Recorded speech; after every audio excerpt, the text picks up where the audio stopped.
Comment lire une mire avec une lunette optique? Lorsqu'on réalise un projet de construction, il est souvent nécessaire de déterminer, ou de vérifier, l'altitude d'un point. Pour cela, on utilise différents outils. L'un des plus courants est la lunette optique, également appelée niveau optique, associée à une mire.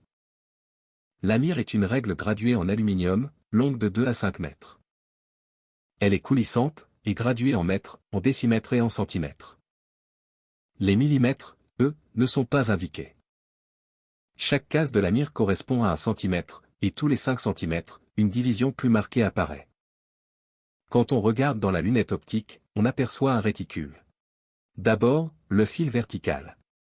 Il sert simplement à aligner la lunette avec la mire. Ensuite, le fil central, qu'on appelle aussi fil niveleur. C'est le fil de lecture principal, celui qui donne la valeur exacte. Enfin, les fils stadimétriques. Ils servent à déterminer la distance entre la lunette et la mire, par une simple différence de lecture. La lecture sur mire se fait toujours de bas en haut.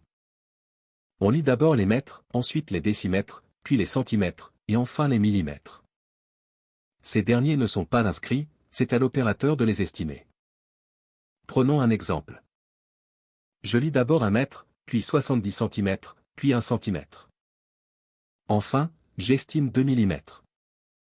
La valeur lui est donc 1 mètre, 712 millimètres, ou encore 1 mètre, 712.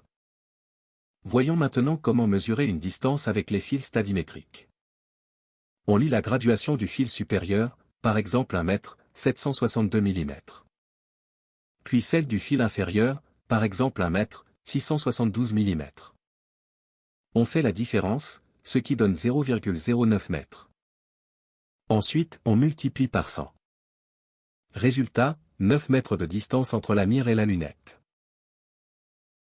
N'hésitez pas à visiter notre site internet, www.gaybttservice.com.